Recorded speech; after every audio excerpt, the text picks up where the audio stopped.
अब एक और जंग का जिक्र करेंगे। इजराइल में रविवार सुबह की शुरुआत धमाकों के साथ हुई। हिजबुल्लाह के रॉकेट हमलों से इजराइल के कई इलाके बुरी तरह से कांप उठे, लेकिन इजराइल के आयरन डोम ने हिजबुल्लाह के मंसूबों पर पानी फेर दिया। अब बारी इजराइल की है।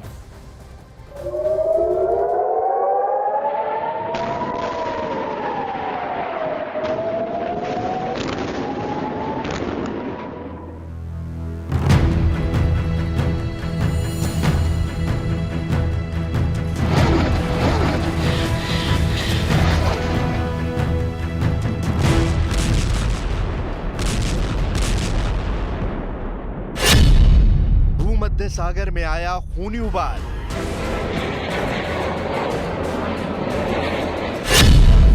तेल अवीव से बेरूत तक बरसा बारूद।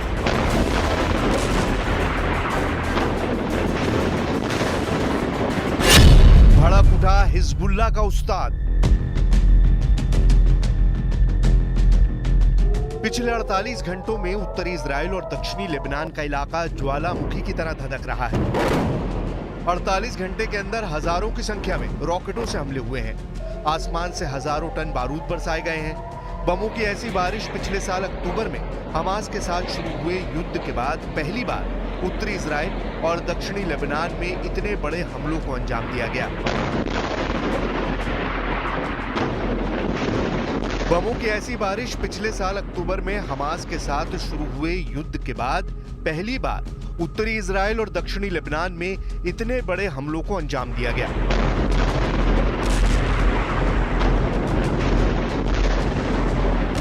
हिजबुल्लाह ने रविवार को सुबह सुबह इजराइल पर सैकड़ों रॉकेट और ड्रोन दागे, जबकि इजराइल की सेना ने कहा कि उसने एक बड़े हमले को विफल करने के लिए लेबनान पर करीब 100 जेट विमानों से हमला किया। 10 महीने से ज्यादा समय से चल रहे युद्ध में ये सबसे बड़े हमले थे। सुबह के वक्त आसमान में मिसाइलें देखी गई। उत्तरी इजराइल में हवाई हमले के सायरन बजने लगे, लेकिन इतनी ज्यादा संख्या में रॉकेट से हमले हुए थे कि इजराइल के एयर डिफेंस सिस्टम फेल हो गए।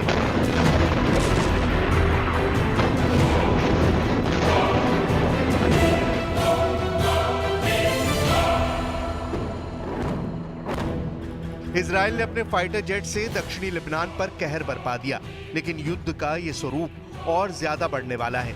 एक तरफ इजराइल में इमरजेंसी लागू करनी पड़ी है और नेतन्याहू ने ऐलान कर दिया है कि लेबनान में जो हुआ है वो ईरान में भी हो सकता है।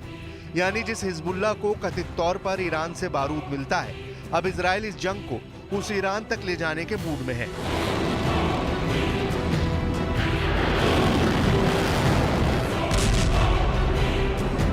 नेतन्याहू के इस ऐलान के बाद भी हिजबुल्लाह रुकने वाला नहीं है। हजारों लॉन्च पैड तबाह होने के दावों के बाद भी लेबनान से ऑपरेट करने वाले हिजबुल्लाह के कमांडर ने ऐलान किया है कि इजराइल को किसी तरह की माफी नहीं मिलने वाली।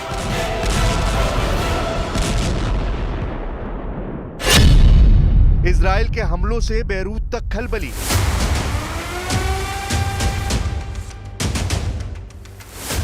नसरल्लाह का ऐलान, होगा बड़ा घमासान।